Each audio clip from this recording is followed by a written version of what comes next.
અને તમે ભારતના મૂળ ભારતના થઈ નહીં તે પોતાના જ સનાતન ધર્મને ના ઓળખો, પોતાના જ સનાતન ધર્મને ના જાણો, પોતાના ધર્મને સ્વરૂપને ના ઓળખો, તો જીવન જ તમારું વ્યર્થ છે. પશુ સમાન, મતલબ પશુ સમાન. પશુનું જીવન શું હોય? ખાવા પીવાનું, ઊંઘવાનું, પતી ગયું. શું એનું કોઈ લક્ષ્ય નહીં? ડફણા ખાવાના, હોજનું ખાવાનું મળે તો ઠીક, ડફણા ખાવાના, માર ખાવાનો, મહેનત કરવાની, ખાવાનું પીવાનું, ઊંઘી જવાનું. પશુનું જીવન શું? આ. પણ તમે મનુષ્ય છો તો તમે કેમ આવ્યા છો? ભક્તિ કરવા જ. આ વાત મગજમાં ફીટ બેહાડી જ દેજો. ભલે ગમે તે વાત તમે માનો કે નહીં માનો, પણ આ સનાતન સત્ય છે, આ ક્યારેય ખોટી થવાની. આ જ ઉદ્દેશ છે કે તમે અહીં ધરતી પર ભગવાને અવતાર આલ્યો છે તો એકમાત્ર ભક્તિ કરવા, અને ભક્તિ કરવા માટે જ ભગવાને તમને કૃપા કરીને મનુષ્ય બનાવ્યા છે. નહીં તો ચોય પશુ પક્ષીઓની, કૂતરાઓની યોની ફરતા હતા. પણ ભગવાને જ્યારે કદાચ એક વખતે જન્મથી રામનું નામ, કૃષ્ણનું નામ લીધું હશે ને, અને કોઈ સાધુ સંતોની કદાચ થોડી સેવાય નાની મોટી બની જાય ને, તારે ભગવાન રીઝે અને કૃપા કરે. અને આવી 84 લાખ યોનીમાં, મતલબ એટલા બધા જીવો છે સંસારમાં, કીડીથી લઈને મોટા મોટા મોટા હાથી ઊંધીના, એટલી જાત જાતના બધા જીવો છે. એ જીવોમાં બધા મતલબ આ ચક્કરમાં પીડા ભોગવતા ભોગવતા ભોગવતા ભોગવતા ભગવાનને ક્યાંક દેખાય કે આણે એક વખત ગયા જન્મમાં મારું મનુષ્ય બન્યો ને, તારે એક વખત મારું નામ લીધું તું, લાય હવે ફરી મને કૃપા કરવા દે, ફરી મને મનુષ્ય અવતાર આલવા દે, અને ફરી એક વખત ચાન્સ આલું કે દીકરા હવે મને ભજી લે, હવે ભજી લે, તારે આ દુઃખની પીડાઓમાંથી મુક્ત થવું હોય તો કાયમ માટે. અને તમારી અંદરની એક ચાહ છે કે કાયમ માટે સુખી થવાની ચાહ, કાયમ માટે સુખી થવાની ચાહ એક દરેકની અંદર છે. કાયમ માટે સુખી થઈ જવું, બસ એ સુખની ચાહ છે ને તમારી બધાની અંદરની એક ચાહ કે મોટો બની જવું. શું કોઈ વ્યક્તિ હશે તો એને શું હશે કે હું આનાથી મોટો બનું? એ વ્યક્તિ શું કે હું આનાથી મોટો બનું, હું આનાથી મોટો બનું, આનાથી મોટો બનું. બધાને મોટા બનવાની કંઈક ની કંઈક ચાહ હશે. કુટુંબમાં કદાચ હગા 3 ભાઈઓ હશે તો 3 ભાઈઓમાં ત્યાં મગજમાં હશે કે હું આનાથી મોટો થઈ જાઉં, આનાથી મોટો બનું, મારું આના કરતાં વધારે પ્રોપર્ટી લઈ લઉં, ખરીદી લઉં, આ કરું. મતલબ મોટા બનવાનું, સમાજમાં મોટા બનવાનું, કુટુંબમાં મોટા બનવાનું, ઘરમાં મોટા બનવાનું. બધાની અંદર એક ચાહ છે. હશે દીકરીઓની હશે, દીકરાઓની હશે. તમારી અંતરાત્મામાં પૂછો, મોટા બનવાની ચાહ દરેકની હશે. તો મોટા બનવાની ચાહ કેમ છે? કેમ થાય છે આ ઉત્પન્ન ચાહ કે હું મોટો બનું? કેમ કે આ સંસારમાં સૌથી મોટા ભગવાન, એ ભગવાનના તમે અંશ છો ને, એટલે મોટાના છો ને, એટલે તમને મોટા બનવાની ઈચ્છા થાય છે. તો જો ખરેખરમાં મોટા બનવું હોય ને, ખરેખરમાં મોટા બનવું હોય ને, તો જે ખરેખરમાં જે મોટો છે ને, સૌથી મોટો, એનું નામ ભજી લો. આપે રૂપે મોટા મારો ભગવાન બનાવશે. આ દુનિયા સંસાર નહીં બનાવે. શું આ સંસાર તો એવો છે કે આજે તમને હારે પહેરાવો, કાલ જૂતાનો હાર બનાવીને પહેરાવો. થાય લાગે એવું તમને? આ સંસારનું સ્વરૂપ, અને હું તો જાણું જ છું સંસારનું સ્વરૂપ શું છે. એટલે મારા દીકરાને તો હું રોજ કહું છું કે દીકરા આ બધા વાહ વાહ કરે તો કોઈ ખુશ ના થતો. આ તો કારા માથાના માનવી આજ વાહ વાહ કરે ગારો બોલશે. મારો દીકરો કે મારી વાહ વાહમાં હું રાજી નહીં થઉં, પ્રશંસામાં હું રાજી તું ના થવા દેતી મને. આજે તમે મારા દીકરાના ગમે તેટલા પ્રશંસા કરો ને તો મારો દીકરો મનથી એવું સ્મરણ કરે કે મારી આ પ્રશંસામાં તું મને રાજી ના થવા દઈશ. મારા હાભરવીને આ પ્રશંસા બધી હું તને સમર્પિત કરું છું. મારી પ્રશંસા નહીં, તારી થાય છે. બરોબર? તો પ્રશંસાનું સુખ મારા દીકરાને હું આપવા દેતી, મતલબ પ્રશંસા કરે એ ખુશ થવા દેતી. કેમ? એટલા માટે જો પ્રશંસાનું સુખ નહીં લે ને મારો દીકરો, તો નિંદા રૂપી અપમાનનું દુઃખ એને અડવાનું. કેમ કે સુખ લેશો તો દુઃખ આવશે. સુખ દુઃખ બે ભાઈઓ છે.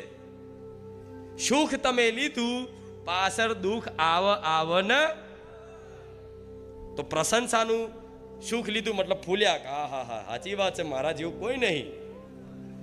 શું મારા જેવું કોઈ નહીં? આવી રીતે ફૂલ્યા ને તો આજે 100 લોકો કદાચ પ્રશંસા કરતા હોય તો એ જ ભગવાનની માયા એવી છે, ભગવાનની રચના એવી છે, ભગવાનની લીલા એવી છે. એ જ ભગવાન કાલે 100 લોકોમાંથી 20 લોકોની નિંદા ચાલુ કરાવો. તો એ 100 લોકોનું 80 લોકોની જે પ્રશંસા સાંભળી વ્યક્તિ સુખી થતો હતો, એ 20 લોકોની નિંદામાં એવો દુઃખી થાય કે એની અંદર ઈર્ષા દ્વેષ પેદા થઈ જાય. શું ઈર્ષા દ્વેષ પેદા થઈ જાય, એની જોડે બદલો લેવાની ભાવના પેદા થઈ જાય, એની બુદ્ધિ મતલબ વિચલિત થઈ જાય, એની બુદ્ધિનો નાશ થઈ જાય. પછી તો એ શું બોલે છે, શું કરે છે એના ભાન રહે. પણ જ્યારે મારા દીકરાને તો અહીં ભાન રખાવડાવું છું કે એને શું બોલવાનું ને શું ના બોલવાનું. આ શું ખોટું? ક્યારે વાણીમાં કોઈ દિવસ આડાવરી કોઈની નિંદા સાંભળી? કોઈ દર કોઈનું નીચું બતાવ્યું?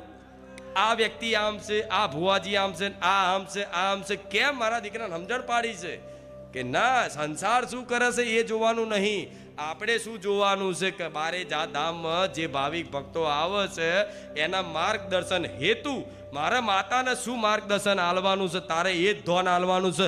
દુનિયા તારી નિંદા કરે તો એ બાદ ધોન ના આલતો, આ બાજુ પ્રશંસા કરે તો ફૂલતો નહીં, સુખમાં ફૂલતો નહીં અને દુઃખમાં મન મેરડીને ભૂલતો નહીં. બસ આ બે વાત પકડી લેજે, બધું કલ્યાણ છે. આ શું ખોટું?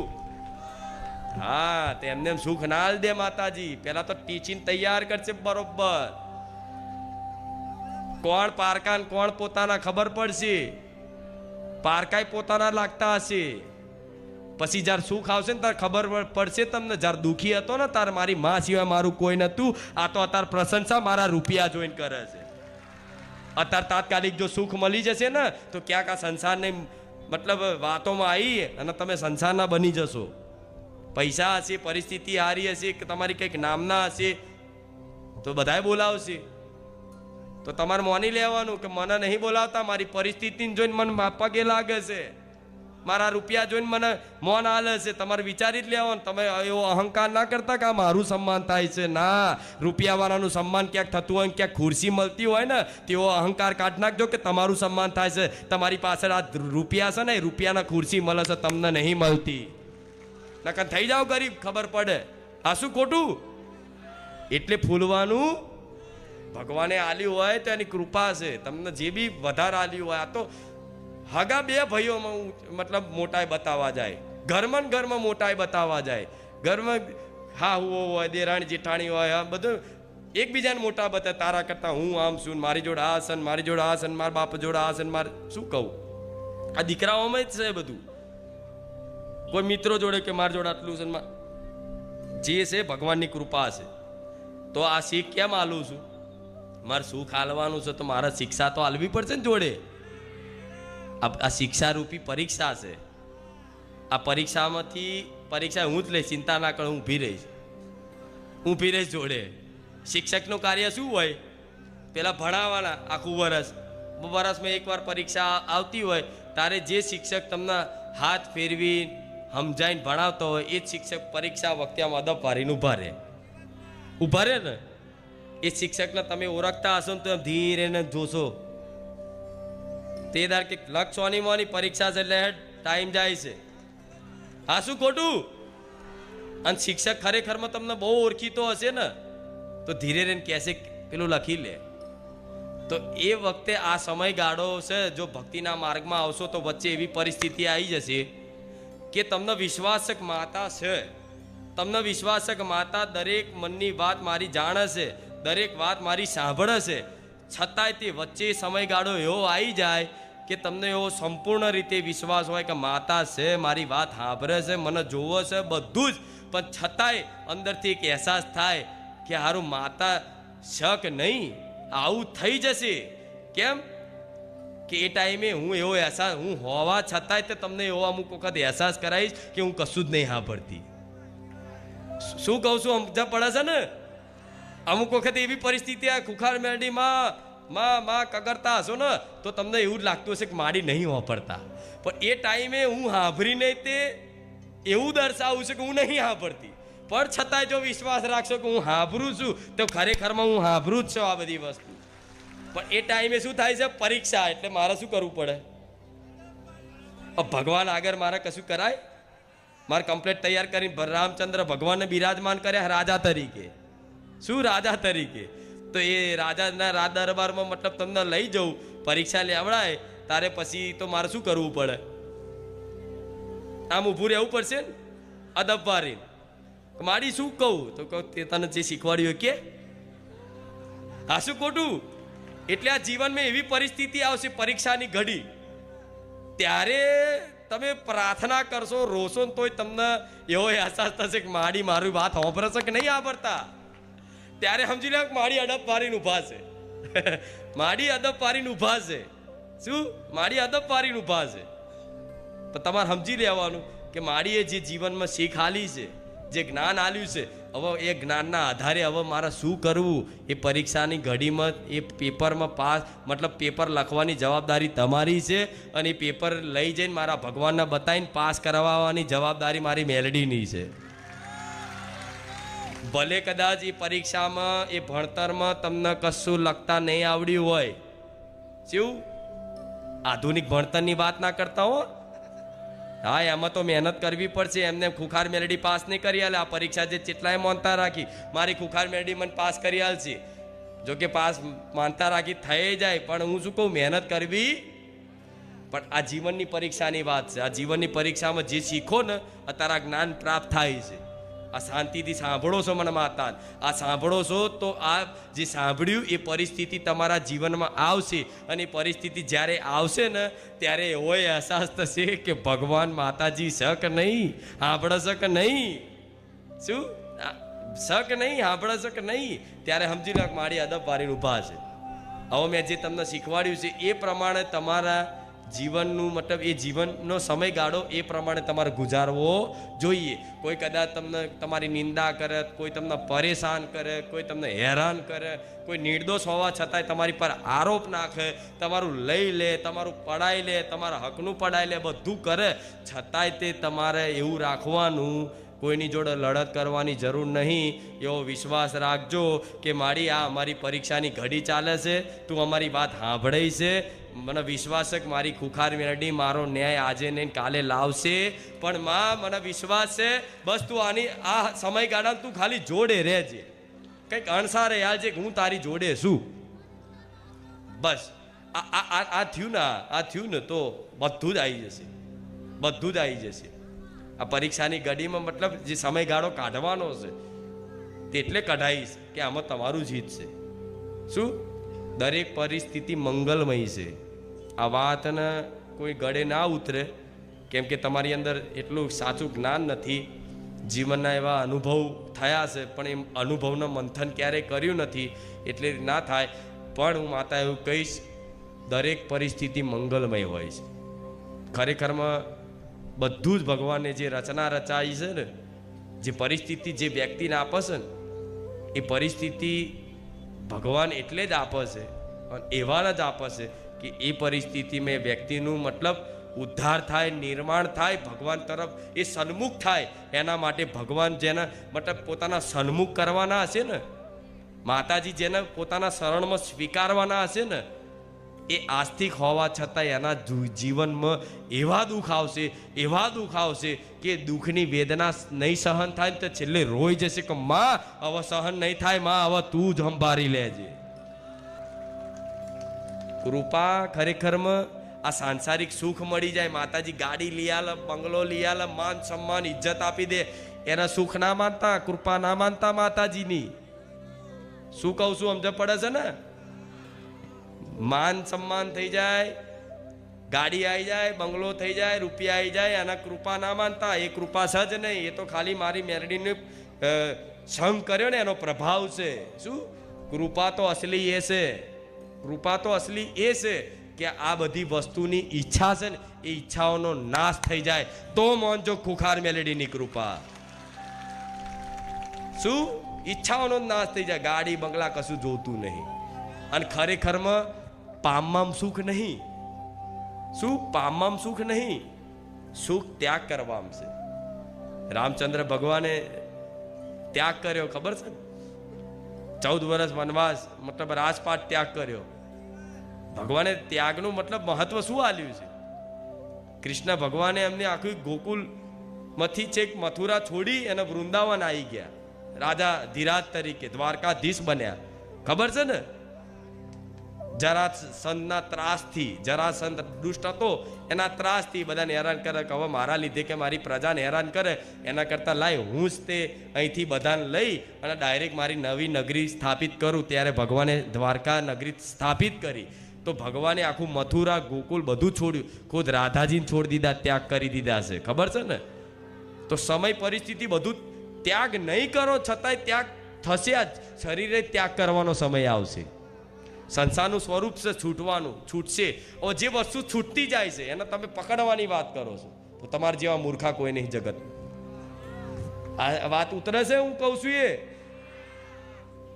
જે વસ્તુ છૂટતી જ જાય છે તમારથી, પ્રત્યેક ક્ષણ, પ્રત્યેક મિનિટ બધી વસ્તુ છૂટતી જાય, છૂટતી જાય છે ને.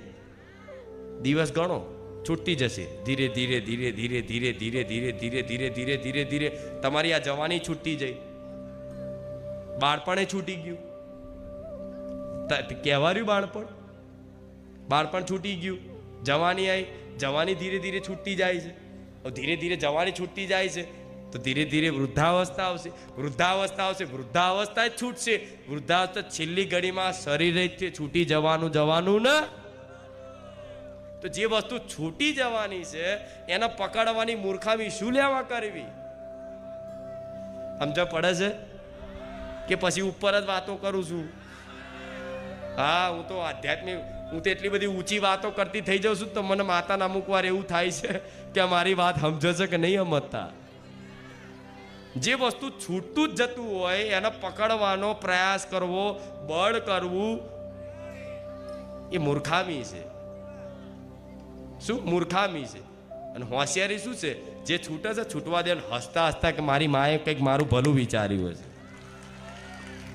આ તો છૂટી જાય પકડવા માડી, આ માડી, આ માડી, આ માડી, પેલાએ મારા દાગીના લઈ લીધા, મારા પૈસા પડાવી લીધા, મારી જગ્યા લઈ લીધી.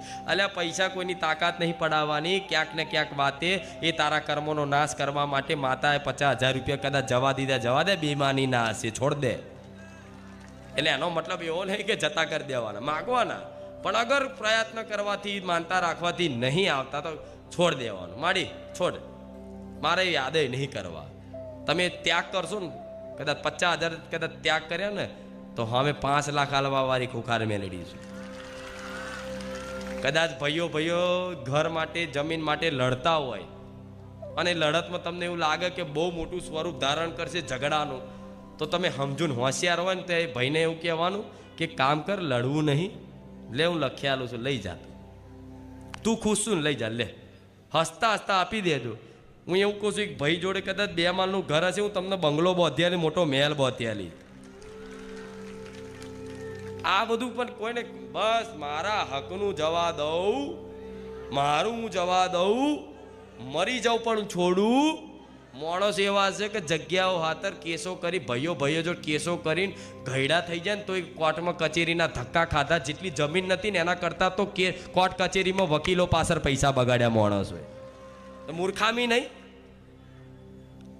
જમીન હોય 5 લાખની અને 5 લાખની જમીન કદાચ લેવા માટે, મેળવવા માટે, બળજબરી પ્રાપ્ત કરવા માટે એ લડીને ગમે તે કરીને કોર્ટ કચેરી કરશે, કેસ કરશે, કબાડા કરશે, જેટલી જાતના ખર્ચા કરશે, મુદતો જશે ને બધું કરશે. એ 5 લાખની જમીન હોય ને 7 લાખનો તો માણસ ખર્ચો કરે, પણ કે અભિમાન વટ છોડું તો નહીં. એટલે તારા બાપને છોડ્યા વગર છૂટકો નહીં. આ કાળ ભલભલાન છોડાવે છે બધું, આ કાળ ભલભલાન બધું છોડાવે છે. પકડી રાખો, બધું પકડી રાખો, લો પકડી રાખું હું આમ કરી. શરીરને ઝાલ રાખજો, નહીં જલાય નહીં રે. આ જવાની ઝાલ રાખો, ખાવ તંદુરસ્તી વાળું, સારું પ્રોટીન, વિટામિન વાળું. આ બધા હીરો હોય છે તો એમની જો બધા રૂપિયા હોય છે પણ રોકી કશે જવાની. એ જવાન દેખાવા હતા તો કેટલી જાતના મેકઅપના બેટા નાટકો કરે, પણ રહેતું એ છૂટતું જ જાય છે, છૂટતું જ જાય છે. જે વસ્તુ છૂટે છે તો એને હંગરી રાખવાની, એને બળજબરીથી પકડી રાખવાની. જતું હોય તો એને પરાણે ખેંચીને લાવવાની કોશિશ કરવી, એ સૌથી મોટી મૂર્ખતા છે. જો કોઈ મારા હોશિયાર, મારા ભક્તો હોય ને, મારી વાત ઉતરતી હોય ને, તો તમારા આ બધી વસ્તુ પડવાનું જતું હોય તો જવા દો. માડી તારા હાથમાં તને હોંપ્યું, તારા લાવવું હોય તો લાવજે, ના લાવવું તો કંઈ નહીં. હું દુઃખી નહીં થવાનો. માં મને વિશ્વાસ છે કે મારી માં મારી જોડે છે. આવી મૂર્ખામી કરાય? 5 લાખની જગ્યાએ 7 લાખનો તો ખર્ચો કરી નાખે. અને વટ બતાવીને તે આખી જિંદગી એની આ સમાધિ બનવાની તો ઠીક છે. આ મારું આ બધું ભગવાનનું છે, કોઈનું નહીં. એના થઈ જાવ, જગત તમારું થઈ જશે. જેને મારું મારું કરો છો ને, આ જગ્યા મારી, આ મારું, આ મારું, આ બધું કોનું બનાવેલું? ભગવાનનું છે. આખી સૃષ્ટિ, આખું બ્રહ્માંડ ભગવાનનું છે. તમે એના થઈ જાઓ, આખા જગત તમારું થઈ જશે. આ જગત પર અધિકાર તમારો થઈ જશે. ભલે રામ. આનંદ થયો એકદમ? કેમ આનંદ આવ્યો કહું? નોરતા ગયા, નોરતામાં તમે તમારી કુળદેવીની ઉપાસના કરી. મેં જે કીધું એ પ્રમાણે મતલબ ઉપાસના કરી, પુનદાન કર્યા, 5 કુવાસીઓ જમાડી. એ તમારી કુળદેવી રાજી થઈ અને તમે મારા કીધાનું અનુસાર પાલન કરી અને જેમ આવડે એવી ભક્તિ કરી. મૂળ દર વર્ષે કરતાં આ વખતે થોડું સારું કર્યું. ભલે અને આ ફેર કોઈ નોરતામાં કદાચ આ ચૈતરમાં કોઈ વિઘન આવ્યું હોય, કોઈ નિવેદ ના થયું હોય તો ચિંતા ના કરતા, આડે દાડે નિવેદ ભાવથી કરી લેજો. તમારા માટે તો રોજ નોરતા હશે. બારેજા ધામ આવનારા તમામ ભક્તો માટે રોજ નવરાત્રી ને રોજ દિવાળી. આ રવિવાર દિવાળી નહીં લાગતી? ફટાકડા ફૂટે છે, ઢોલ વાગે છે, નવા કપડાં પહેરીને આવો છો. પૈસા ના હોય તો ઉસીના લઈને આવો છો. જેમ દિવાળી ઉસીના લો છો, તો રોજ દિવાળી ને રોજ નોરતા. તો એટલે કોઈ નિવેદ ના થયું હોય તો તે યાત્રા ના થતા આડા દિવસે કરી દેવાય. જો ભાવથી કરો ને તો નોરતામાં એવું નહીં કે નોરતાનું વિશેષ મહત્વ હોય છે, પણ ભાવથી કરો ને તો નોરતા તમારા માટે રોજ છે. સોમવાર, મંગળવાર, બુધવાર, ગુરુવાર, શુક્રવાર, શનિવાર, રવિવાર, આ 7 દિવસ નોરતા. રવિવાર પૂનમ કહેવાય. તમારા માટે મોટી પૂનમ છે રવિવારે. શું? આ 7 દિવસ. હવે સમયમાં કહી દઉં: 1, 2, 3, 4, 5, 6, 7, 8, 9, 10, 11, 12. શું? 12. એ રીતે 12 કલાકમાં ગમે તારે ગમે સમયે 24 કલાકનો સમય ગાળવા. દિવસ હોય, રાત હોય, ગમે તેવું કાલ ચોગડિયું હોય, શુભ ચોગડિયું હોય, હરાદો ચાલતા હોય, ગમે તેવું હોય, પણ તમે તમારી ઈચ્છાથી જાર ભાવ જાગ તારે તમારી કુળદેવીનું નિવેદ કરી શકો છો. કરી શકો છો ને? કરી શકો. એમાં પુરુષ સ્ત્રી આવતા નથી. કદાચ પુરુષે કરી એક, સ્ત્રીઓએ કરી એક જ. એટલે તમારે એવું મનમાંથી ભલે ગઈડ્યા તો પેલા મઢભાઈ નતા ચડવા દેતા. પેલા તો ઈયારો ભેગો મઢ હોય ને બધાનો, તો શું કરે? મઢમાં ના ચડવા દે. કુવાસન તો રાખે બહાર. બધા પુરુષોમાં અંદર નિવેદો કરે. બાપડી ભાઈઓ ખબર હોય નહીં કે ખાતામાં ચઈ માતા છે. અને આગળની પેઢી કોઈક દાદી ઉંમર લાયક હોય ને એને પૂછે, બા આપણે આ ગોખલામાં શેનો દીવો કરતા? સારું એ ખબર નહીં. લાપસી આવતા તો એટલી ખબર છે, એ દીવો કોનો થાય એ મને નહીં ખબર. એવું કે ને બાપડીને કોઈ મઢમાં ચવા દીધી હોય તો ખબર હોય ને. એને બહાર જ રાખી, તું બહાર રે, તું બહાર રે, તું બહાર રે. એટલે એને કોઈ ખબર જ ના. દીવો થતો તો એ ખબર છે. એ દીવામાં લાપસી આવતા હતા, શીરો આવતા હતા, પણ હારી એ કઈ માતાનો આવતા હતા એ મને નહીં ખબર. જેમ કે ગઈડ્યા છો ને, સ્ત્રીઓને મઢમાં જ નતા ચડવા દેતા. અભડસીટ નડે, અભડસીટ નડે. એ શું કહું? નહીં કોઈ માતાને અભડસીટ નડતી, પણ શાસ્ત્રોએ આદેશ કર્યો છે. શાસ્ત્રોએ મતલબ હુકમ કર્યો છે. શાસ્ત્રોમાં લખેલું છે. ઋષિ મુનિઓ આપણા જે હતા, જે વેદો લખાયા, શાસ્ત્રો લખાયા, એ શાસ્ત્રોમાં ભગવાનની વાણી બિરાજમાન છે. મતલબ એ નિયમોને શાસ્ત્રોએ આદેશ કર્યો છે. તો શાસ્ત્રોના આદેશ અનુસાર મતલબ જે સ્ત્રી ધર્મ હોય એનું પાલન કરવું જોઈએ. છેલ્લા 3 દિવસ, વધુ નહીં. 3 દિવસ સુધી તમે પાલન કરી શકો. એ દિવસ પૂજા પાઠ ના કરશો. મેં તો સુધી છુટ્ટી આપી દીધી. કદાચ એવો સમયગાળો હોય ને બારેજા ધામ આવવાનો રવિવાર હોય તો કંઈ નહીં, રવિવાર આવજો. તમે તમારા મઢું લઈએ ના જતા, સ્ટેજ ઉપર ના ચડતા, પણ અહીં બેસવું હોય તો બેસજો. જાઓ, છુટ્ટી છે. જેમ કે મને ખબર છે જે તડપણ એવી થાય છે કે મારે જવાનું હતું ને હવે શું થશે એ મને નહીં પોહાતું. જેમ કે હું તમારી છું, હું દીકરાઓનું છું, હું દીકરીનું છું. જેટલું દીકરાઓનું રાખું ને એટલું દીકરીઓનું રાખું છું. જેમ કે તમે મને માં કહો છો ને, તો જેમ તમને કે અંદરથી થતું હોય ખારું મારી શું કરું તો આ વાતની છુટ્ટી આલું. પણ એનો મતલબ એવો નહીં કે નિયમ નહીં પાળવો. સમજ્યા ને? મતલબ આ વાતને ઊંધા અર્થી ના લેતા કે માડીએ કીધું કે નિયમ પાડવાની જરૂર નહીં એટલે ઘેરે મઠમાં જેમ તેમ રહેવાનું અહીંયા નહીં. આજે શાસ્ત્રોએ આદેશ કરેલો છે. સંસારિક માટે 3 દિવસ તો ફરજિયાત હોય છે. આમ તો 5 દિવસ હોતા, 7 દિવસ હોતા, શું 7 દિવસ હતા, 5 દિવસ, આજે મારી વસ્તી 7 દિવસ પાડે છે, 7 દિવસ.